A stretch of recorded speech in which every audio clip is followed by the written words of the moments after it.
bom dia! Olha aí, vamos lá, caminhando para o terceiro dia do estudo de Provérbios. Como é que você tá? Já colocou alguma coisa em prática? Algum ensinamento? Algum aprendizado para você já fez sentido? Hum? Hoje vamos para o terceiro capítulo do livro de Provérbios. Nós estamos aí 3 dias maratonando e ainda tem muito conhecimento, ainda tem muita sabedoria para a gente adquirir, né?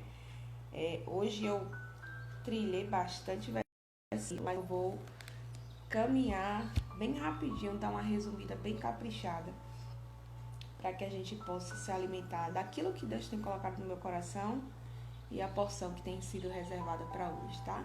A frase de hoje aí, ó: quando a gratidão sobe, as bênçãos descem. Quanto mais você é grato, ainda que você não esteja vendo muitas coisas positivas, ainda que tudo pareça estar acontecendo de forma negativa, agora que eu vim me lembrar, ó, agora que eu vim me lembrar que o microfone tá cá embaixo, mas é assim mesmo, vamos lá, agora com certeza você tá me ouvindo melhor. Então, quanto mais a gente agradece, ainda que a gente não esteja vendo as coisas acontecendo do jeito que a gente gostaria, tomando o rumo que a gente gostaria, mas quanto mais a gente agradece, mais coisas boas acontecem. Quando você murmura, quando você reclama, aí é que você começa a travar mais ainda. O que estava ruim começa a ficar pior. Então, agradeça. Ah, Jussiara, mas eu ainda não consegui aquilo que eu gostaria. Agradeça pelo que você já conseguiu. Ah, Jussiara, mas eu ainda não tenho aquilo que eu gostaria. Agradeça pelo que você tem. Se você não é grato por aquilo que você tem, a vida vai te tomar. Você vai acabar, como é que fala? Você vai acabar se arrependendo de não ter agradecido por aquilo que você tinha. Então agradeça. Se você vasculhar na sua vida, com certeza tem muitas coisas pelas quais você tem a oportunidade de agradecer. Hoje, por exemplo, é um novo dia e o novo dia representa uma nova oportunidade. Então, se não deu certo ontem, que bom aí, ó. Hoje é mais um dia. Você tem a oportunidade de fazer dar certo hoje. Não agindo da mesma forma, mas com novas tentativas, trazendo novos conhecimentos, fazendo novas conexões, acessando novos ambientes. Isso com certeza vai te trazer novos resultados. Mas sem conversa, sem delongas, vamos para o capítulo 3. E eu vou começar o capítulo 3 a partir do versículo 5, que diz assim, ó: confia no Senhor de todo o teu coração e não te estribes, não te guie pelo seu próprio entendimento. Reconhece-o em todos os teus caminhos e ele endireitará as tuas veredas. Aqui a Bíblia está falando que nós temos que confiar no Senhor. Confiar no Senhor e não no nosso próprio entendimento. Como é isso, Jussiara? Lembra que eu falei ontem que existe a sabedoria de Deus, o conhecimento de Deus e a sabedoria terrena, o conhecimento terreno?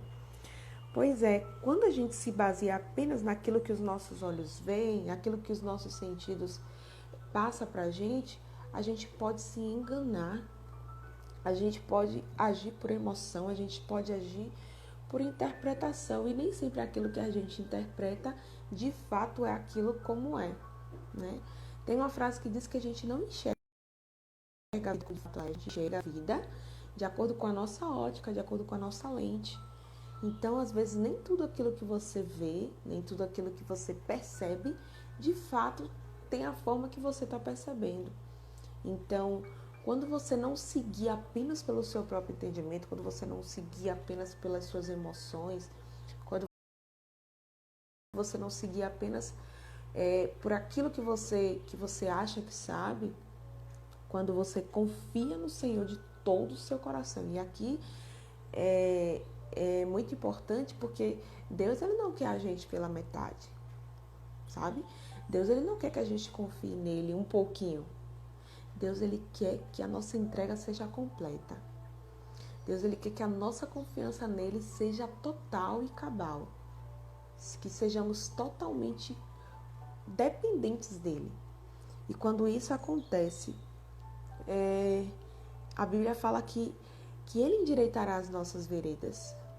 Por mais que pareça que nós estejamos andando por caminhos escuros, por caminhos tortuosos, mas se nós confiarmos no Senhor, porque muitas vezes no processo da nossa vida, no processo da nossa caminhada, nós iremos perder o controle.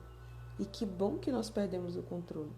É justamente para nos fazer entender que Deus é o único que controla todas as coisas. Que Ele está no controle. Nós perdemos o controle, mas Deus, Ele não perde o controle de absolutamente nada.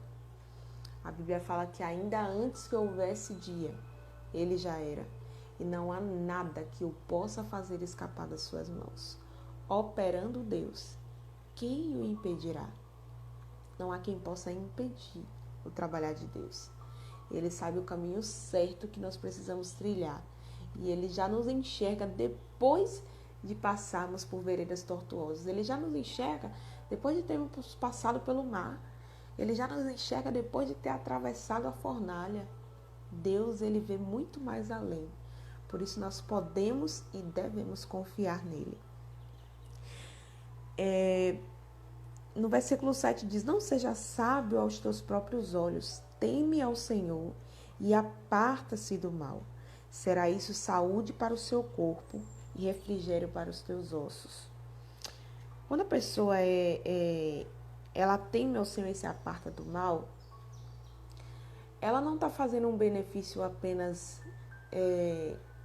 social ou um benefício apenas para si.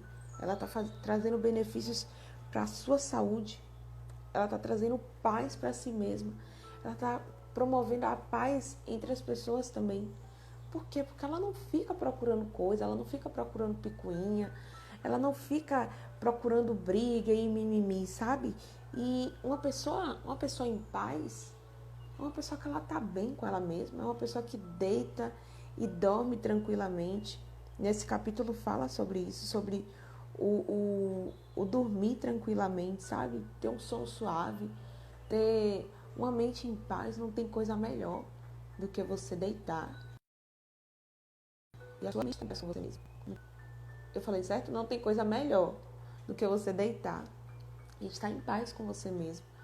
Você deitar e você respirar fundo, porque a sua alma não te condena, sabe? Você está em paz, você fez o bem, você fez o seu melhor, você deu o seu melhor, você fez aquilo que você pôde, né? E isso, o termômetro da nossa alma, a nossa alma é justamente um termômetro para dizer como é que nós estamos agindo, o que é que nós estamos fazendo.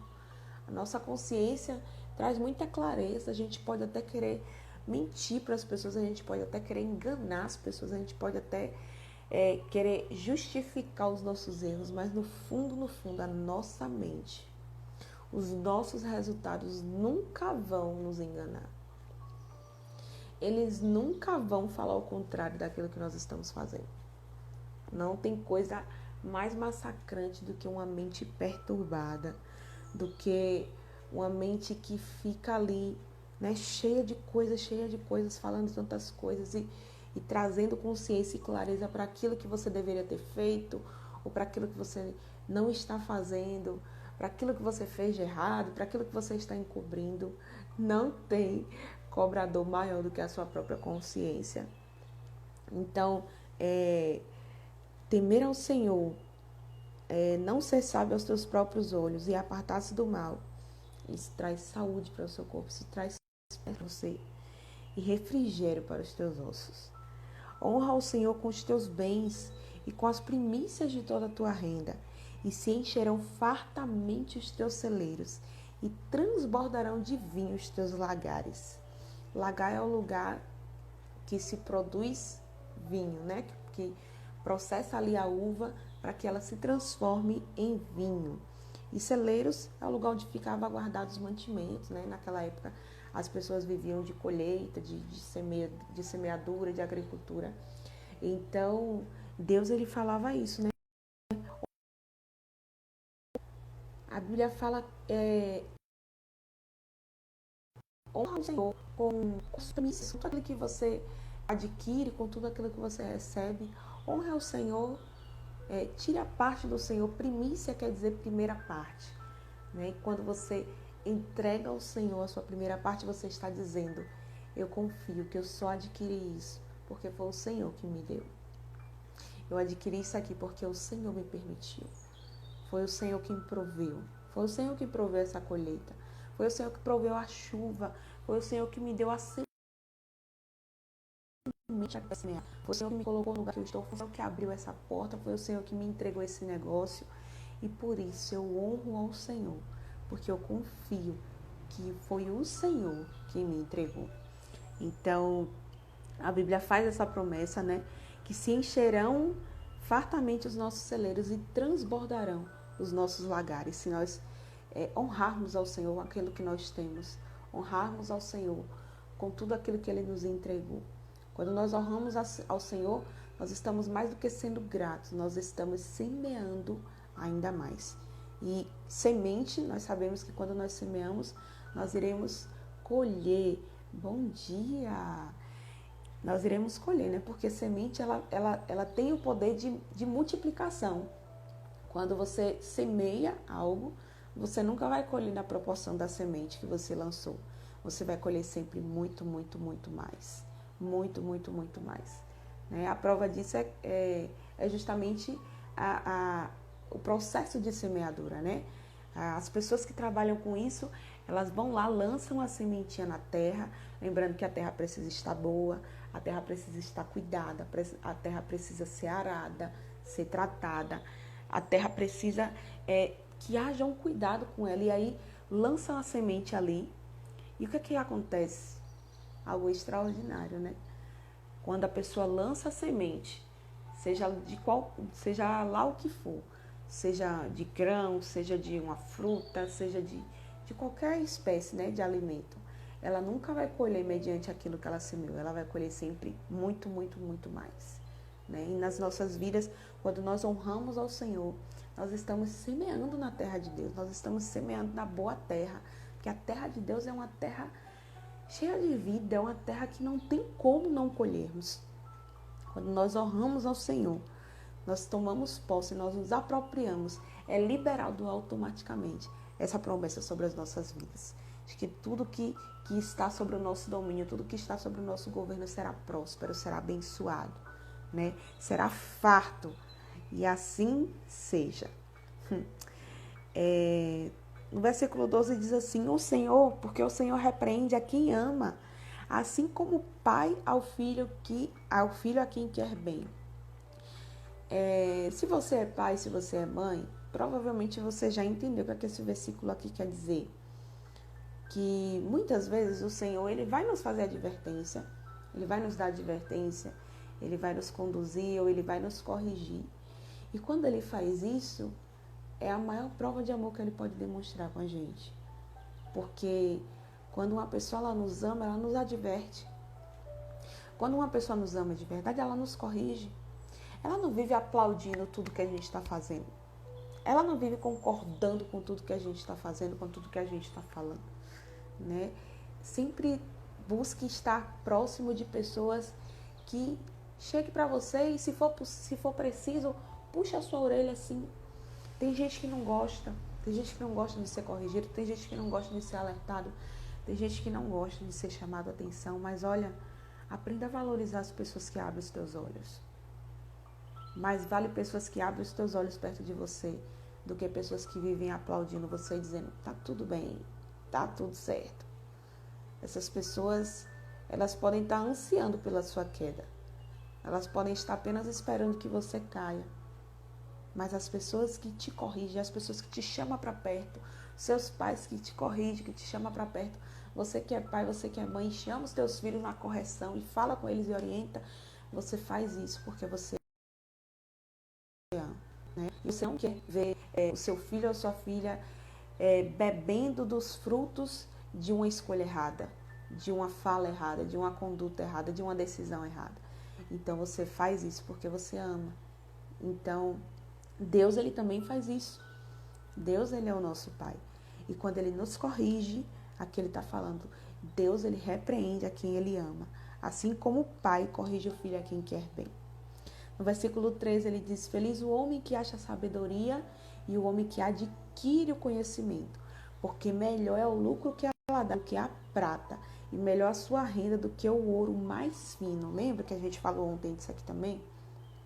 A sabedoria é mais importante, é mais preciosa do que os tesouros terrenos mais valiosos que você possa imaginar.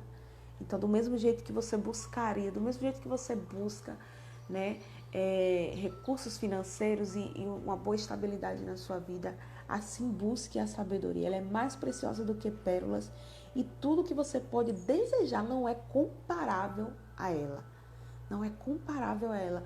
E a maior prova disso é que o homem mais sábio da terra, consequentemente, foi o homem também mais rico. O rei Salomão foi o homem mais sábio da terra. E olha que ironia do destino. Olha que coincidência, não existe coincidência. Porque a sabedoria te faz automaticamente se tornar próspero. Quando você é uma pessoa sábia, automaticamente riquezas, conquistas é consequência. Não tem como, não tem como. A não ser que você não queira, a não ser que a sua mentalidade não lhe permita. Mas automaticamente você vai estar em ambientes ricos, automaticamente você vai estar no meio de pessoas de alta, sabe? Automaticamente você vai conquistar coisas acima da média. Não tem como, a sabedoria, ela não vai encobrir isso, porque ela é um pacote. Imagine que a sabedoria é um pacote de tudo aquilo que te faz ser uma pessoa próspera e abençoada nessa terra. Ela traz tudo isso junto com ela carrega tudo isso junto com ela. Tanto que a Bíblia fala que no momento que Salomão pediu sabedoria para Deus, Deus respondeu a Salomão e falou assim: olha, você poderia ter me pedido riqueza, você poderia ter me pedido a derrota dos teus inimigos, você poderia ter me pedido qualquer outra coisa, mas você me pediu sabedoria. Você me pediu sabedoria para guiar esse povo. Entenda que naquela época os reis era como se fosse o quê? Uma pessoa de autoridade nos dias de hoje, né? Como se fosse um presidente nos dias de hoje. Ele governava um determinado lugar, ele governava um determinado local. E Salomão, ele era filho de Davi, ele sentiu, né? Ele percebeu o peso da responsabilidade de ser o sucessor de seu pai, de ser o rei, e governar e guiar um povo. E aí foi quando ele pediu sabedoria para Deus. Ele chegou para Deus, e olha aqui um ponto importante. Antes de ele pedir algo para Deus, ele ofereceu sacrifícios assim. Ele ofereceu uma oferta para Deus, ele ofereceu um grande sacrifício, né? Então, assim, o que a Bíblia também nos ensina com isso? Que nós temos que semear. Não tem como você querer colher algo se você não lança a semente. Se você não colocou lá no seu potinho, lá no seu vasinho uma semente, não adianta você olhar para ele todos os dias e pedir que nasça uma flor. Não tem como. Então, em tudo que você quiser colher algo, você vai precisar semear primeiro. Senão você não vai colher. Então, aquele homem, quando ele foi diante de Deus pedir ao Senhor sabedoria, primeiro ele ofertou. Primeiro ele entregou ao Senhor. E a Bíblia fala que naquele momento Deus recebeu a oferta dele. E imediatamente Deus falou para ele: pede-me o que tu queres que eu te dê. Imagine, se você ouvisse da voz de Deus: pede-me o que tu queres que eu te dê. E ele foi extremamente certeiro. Ele pediu sabedoria. Talvez se ele pedisse riquezas, ele poderia perder tudo. Porque não adianta uma pessoa adquirir riqueza sem ter sabedoria. Quantas pessoas adquirem riquezas do nada e pelo fato de não ter sabedoria, pelo fato de ter uma mentalidade de escassez, de achar que dinheiro é sujo, de ter vivido escassez na sua infância, e aquela coisa, né, que os pais criaram, que as pessoas ao redor criaram, que a vida é difícil e você não pode ter dinheiro, e isso e aquilo, e que dinheiro é sujo, e que os ricos não vão para o céu, sabe? Toda aquela mentalidade limitada. De forma inconsciente, essa pessoa acaba perdendo. Quantas pessoas já adquiriram grandes riquezas assim do nada, seja através de jogos, seja através de um reality, e muitas dessas pessoas acabaram que em pouco espaço de tempo, questão assim de 10 anos, as pessoas perderam tudo e seu estado se tornou pior do que era antes. Ou seja, a pessoa ficou mais pobre do que era antes de ficar rica. Por quê? Porque não tinha sabedoria. Então, a sabedoria ela é pacote. Talvez se Salomão tivesse pedido a destruição dos seus inimigos, talvez por um determinado momento ele tivesse paz, mas logo depois poderiam se levantar outros inimigos. Mas naquele momento aquele homem foi certeiro. Ele pediu a Deus sabedoria. E no momento que ele pediu a Deus sabedoria, Deus falou para ele, olha, porque você não me pediu prata, porque você não me pediu riqueza, porque você não me pediu a vitória dos teus inimigos, você me pediu sabedoria, eu vou te dar sabedoria. E com a sabedoria eu vou te entregar tudo isso. Com a sabedoria você vai viver o seu reino em paz, porque você vai saber dialogar com outros povos. Com a sabedoria você vai saber como empreender, você vai saber como agir, porque você vai ter o entendimento para conduzir todas as coisas. Então, a sabedoria automaticamente vai te trazer riquezas. A sabedoria automaticamente vai estabelecer um governo de paz, vai estabelecer um tempo de paz sobre a sua vida. Você vai ser uma pessoa que vai viver em paz diante das pessoas. Você vai ser uma pessoa que vai ter muita prosperidade. O teu nome vai se tornar conhecido pelos teus feitos, pelas tuas atitudes. Não tem como. A sabedoria, ela é exposta. Nós quando olhamos uma pessoa sábia, nós podemos perceber, é visível. Não tem como. E a Bíblia fala que não se acende um candeeiro e se coloca debaixo da cama. Não se acende um candeeiro e se coloca debaixo da mesa. Mas quando ele é acendido, se coloca no alto, para que a luz que está nele possa resplandecer. É impossível uma pessoa cheia de sabedoria não ser exposta. É impossível uma pessoa cheia de sabedoria não ser relevante. É impossível uma pessoa cheia de sabedoria não transformar outras pessoas. Talvez ela até não se exponha tanto, mas com certeza ela transforma a vida de outras pessoas. O alongar-se da vida está na sua mão direita e na sua esquerda riquezas e honra. Olha aí, tá vendo?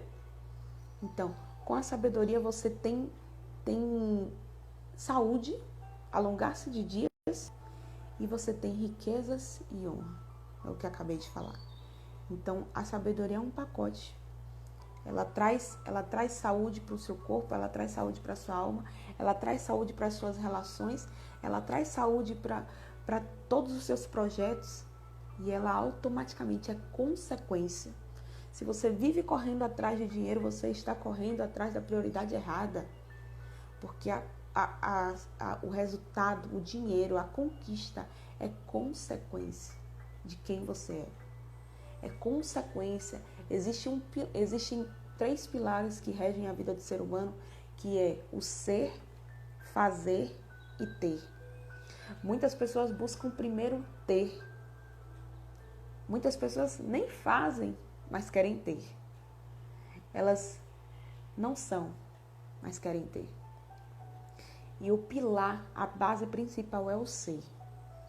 Quando você não é, você pode até ter alguma coisa, você pode até adquirir riqueza, você pode até adquirir o carro, você pode até adquirir um sucesso, mas o fato de você não ser aquela pessoa preparada, capacitada para aquilo, você vai acabar perdendo. Quando você é, você faz segundo quem você é, segundo aquilo que você acredita, segundo os seus valores, e automaticamente você começa a ter, você começa a adquirir. Porque é consequência, não tem como. São princípios criados pelo próprio Deus. Automaticamente você começa a fazer, você começa a agir e, consequentemente, você começa a ter. Filho meu, não te aparte estas coisas dos teus olhos. Guarda a verdadeira sabedoria e o bom siso, porque serão vida para a tua alma e adorno para o teu pescoço, enfeite para o teu pescoço. Ou seja, a Bíblia está falando que será destaque, né? Quando nós estamos com acessórios, a mulher quando usa acessórios, automaticamente ela se destaca. Parece que não tem nada demais, mas como um acessório tem o poder de trazer um destaque diferente, parece que muda a pessoa. muda completamente o visual, né? A forma como aquela pessoa tá. Quando ela coloca um acessório, quando ela coloca ali alguma coisa, automaticamente muda. É perceptível. Então, a Bíblia está falando que a sabedoria ela é perceptível, ela é visível. Ela é visível. Então andarás seguro o teu caminho e não tropeçarás o teu pé. Não, quando te deitares, não temerás. Deitar-se-á e o teu sono será leve. Por quê? Porque a tua alma vai estar em paz com você mesmo. É aquela questão que eu falei no início, a tua consciência vai estar em paz. Não vai te condenar sobre nada. Porque você é uma pessoa sábia. Porque o Senhor será a tua segurança e guardará os teus pés de serem presos. Não diga ao teu próximo, vai e volta amanhã, e então te darei se você tem agora. Sabe aquela coisa que às vezes a pessoa chega ou vai te cobrar alguma coisa, ou vai te pedir alguma coisa, e você já tem. Mas aí você fala, olha, não tem hoje não, passa aqui amanhã. Até isso a Bíblia está falando, não faça isso. Se você tem, entregue logo. Se você tem, faça logo. Né? E no versículo anterior, o 27, fala assim, não te furtes a fazer o bem a quem de direito, estando na tua mão o poder de fazê-lo. A Bíblia fala também lá no livro de Tiago que aquele que sabe fazer o certo e não faz, peca. Aquele que sabe fazer o bem e não faz, peca. Ou seja, olha o que a Bíblia está dizendo. Nós não pecamos apenas quando nós fazemos alguma coisa de errado. Nós pecamos quando nós sabemos o que deve ser feito e nós não fazemos. Eita de acheira. Imagine. Se você sabe que deveria fazer uma coisa, se você sabe que deveria fazer o bem e você não faz, você está pecando, meu querido. Agora que o circo fechou, viu? Agora, né? Ou seja, nós não pecamos apenas quando nós estamos tendo alguma atitude errada, mas quando nós deixamos de fazer aquilo que é certo. Olha isso. No 32, já finalizando, porque o Senhor abomina o perverso. O Senhor, pessoa perversa para Deus, Ele abomina. Mas os retos, olha isso, os retos trata com Ai, meu Deus. Os retos Ele trata com intimidade. Intimidade. Sabe o que é ser uma pessoa ser íntima de Deus? Tem um homem que, lá no livro de Gênesis, teve um homem que chamou-se Enoque. E a Bíblia fala que ele era íntimo de Deus. Ai, chega a me arrepiar agora. A Bíblia fala que ele era íntimo de Deus. Ele andava com Deus. E chegou uma hora que ele era tão íntimo que Deus falou assim, olha, você quer saber? Você não vai morrer não? Eu vou colher você para mim. E a Bíblia fala que aquele homem sumiu da terra. Aquele homem foi arrebatado. Não provou da morte. Não provou da morte. A Bíblia também fala que Abraão era íntimo de Deus. Era amigo de Deus. E em todos esses homens que foram íntimos de Deus, você vai encontrar um coração reto.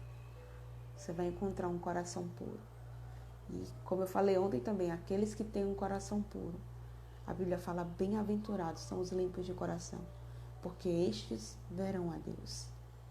Então o Senhor trata essas pessoas com intimidade. O Senhor, é importante você saber que o Senhor, Ele ama a todos, tá? O Senhor, Ele ama a todos. Ele ama o pecador. Ele aborrece, Ele abomina o pecado, mas Ele ama o pecador. E todos nós somos pecadores, é importante você também entender isso. Uma pessoa reta não é uma pessoa que não peca, mas é uma pessoa que se arrepende dos seus pecados. Davi, ele foi considerado o homem segundo o coração de Deus, mas foi um homem que cometeu muitos pecados. Ou seja, aqui não está dizendo que você vai se tornar perfeito. Mas quando você tem um coração reto, quando você tem um coração íntegro, você atrai a intimidade de Deus. Você se torna amigo de Deus. Né? E o Senhor, Ele trata as pessoas que têm um coração reto. Os homens de coração reto. E quando eu falo homens, eu falo gênero homem e mulher, tá? Ele trata com intimidade. Então, Deus, ele ama a todos, mas a forma dele tratar os retos de coração é diferente. É diferente. É diferente. Eita, meu Deus. A maldição do Senhor habita na casa do perverso, porém a morada do justo, ele abençoa. Imagine você conviver com alguém que só faz te fazer é ótimo, né? Que só atrai pra tua vida coisas ruins. Que enquanto essa pessoa tá com você, te destrói, acaba com tudo, sabe? Não te faz alcançar nada. A Bíblia fala que a maldição do Senhor habita na casa do perverso. Ou seja, a maldição é uma pessoa também. Você pode não enxergar, mas sabe aquele tipo de pessoa que tudo que ela faz dá errado? Que tudo que ela faz não anda? Que tudo que ela faz... Nossa, parece que a pessoa dá um passo para frente e dá dois para trás. Essa pessoa pode estar sendo acompanhada pela maldição. Pode estar sendo acompanhada pela maldição. Ela pode estar em conexão com coisas e pessoas que estejam atraindo maldição sobre a vida dela. Sabe? E isso é muito sério. Pode ser uma maldição hereditária, como pode ser uma maldição por você estar em lugares errados, por você estar com pessoas erradas. E eu vou te dar um exemplo da história de Jonas. Deus, quando pediu para Jonas ir pregar para um povo de Nínive, Jonas não quis ir. Jonas não quis ir para Nínive. Deus, ele mandou ir para aquela cidade pregar para aquele povo, que era um povo perverso, tá? Era um povo perverso. E Jonas não queria ir lá pregar para aquele povo, porque dentro dele ele já sabia, se esse povo se arrepender, Deus vai perdoar. Eu não quero pregar para esse povo, não. Esse povo tem que se dar mal, esse povo tem que perecer, esse povo tem que morrer. Jonas, né? E era profeta, viu? Era profeta, para você não se escandalizar, né? Porque um cargo ou uma como é que eu posso dizer, uma função eclesiástica, né? Seja uma hierarquia eclesiástica, sei lá, um fato de uma pessoa ser cristã, ser missionária, ser pastor, ser bispo, seja lá o que for, não tira a sua humanidade, tá? É importante. Eu vejo muitas pessoas olhando para a queda de homens assim, né? Homens de Deus, mulheres de Deus, e se escandalizam. Você não conhece Bíblia, querido.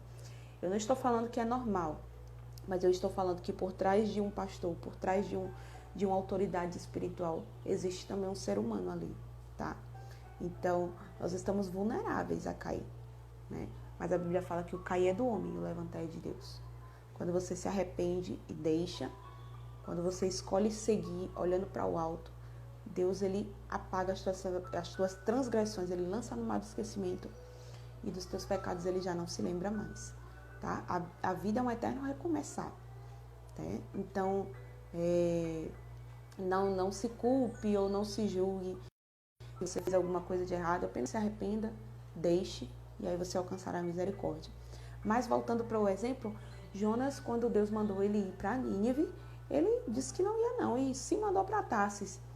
E aí ele comprou uma passagem, entrou no barco, e até então Deus simplesmente soltou o carretel e deixou o cara seguir. Imagine, na cabeça dele estava achando, fugir de Deus, entendeu? Tô seguindo a minha vontade, vai ser do meu jeito. Chegou no momento, Deus apertou o negócio. Quando ele já estava no barco, o barco já estava em alto mar com aqueles outros homens. A Bíblia fala que começou a vir uma grande tempestade. Que aqueles homens que viviam trabalhando no mar, aqueles homens eram homens de mar, então eles conheciam o mar. Quando eles se depararam com aquela tempestade, eles ficaram aterrorizados. A Bíblia fala que cada um começou a chamar o seu Deus, era Deus disso, era Deus daquilo, era Deus da água, era Deus do vento, era Deus não sei de onde, e Jonas estava lá no fundo, dormindo, no fundo do barco, dormindo. Imagine, o principal culpado estava o quê? Dormindo, folgado, né? Mas isso aí é uma outra história, eu vou resumir. E aí chamaram ele e falaram, ora aí pro teu Deus, pelo amor de Deus. A gente já orou aqui pro nosso Deus, pros nossos deuses, e nada aconteceu aqui. Aí, quando ele viu aquele, ele entendeu, isso aqui tá acontecendo porque eu desobedeci ao meu Deus. Ou seja, Deus poderia pegar ele no momento que ele estava indo na direção errada, né? No momento que ele estava comprando lá a passagem dele, Deus poderia fazer alguma coisa para impedir nem que ele entrasse no barco. Mas muitas vezes Deus faz assim, tá? Você anda por caminhos errados e fica lá continuando e tá vendo que nada de ruim tá acontecendo, tudo tá dando certo. Cuidado, viu, filho? Cuidado. Cuidado, porque não há quem possa escapar das mãos de Deus. Uma hora Deus solta, mas tem um determinado momento que Deus puxa, viu? E foi assim que ele fez com Jonas. Mas o que eu quero trazer com esse exemplo é que os homens, eles não tinham culpa do que Jonas tinha feito. Mas a Bíblia fala que a tempestade atemorizou tanto aqueles homens que eles começaram a jogar para fora do barco as suas embarcações no intuito de fazer com que o barco ficasse pesado. Ou seja, eles tudo que tinha dentro do barco por causa de um homem. O que é que eu estou querendo dizer com esse exemplo? Que às vezes as más companhias, o fato de você estar andando com pessoas que você não sabe o que elas estão fazendo, ou você não sabe o que ela está carregando, pode trazer maldição para você, pode trazer maldição para a tua vida, pode travar a tua vida. Tem pessoas que, no momento que entra na sua vida, você começa a perder, e a sua vida não anda, e você nada, e a sensação é de que você não sai do lugar. Se atente para os ambientes que você está andando, as pessoas que você está andando, o que é que você está fazendo, né? Se existe alguma maldição. Porque a maldição do Senhor habita na casa do perverso, porém a morada do justo ele abençoa. Tem lugares que você vai e você simplesmente sente uma paz. Você sente uma paz. Tem ambientes que você entra e você... Nossa, que sensação boa. Você não sabe nem explicar, mas o teu espírito sente. E o negativo também. Você entra em ambiente assim, ou você fala com alguém, você tem aquela sensação que você ficou pesado. Nossa, fulano, ixi.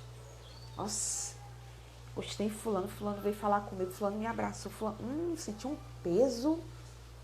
Nossa, entrei na casa de Cicrano, senti, nossa, que lugar pesado, que ambiente pesado, não é assim? Você não sabe nem explicar, mas é porque é o seu espírito é um termômetro, né? Por isso que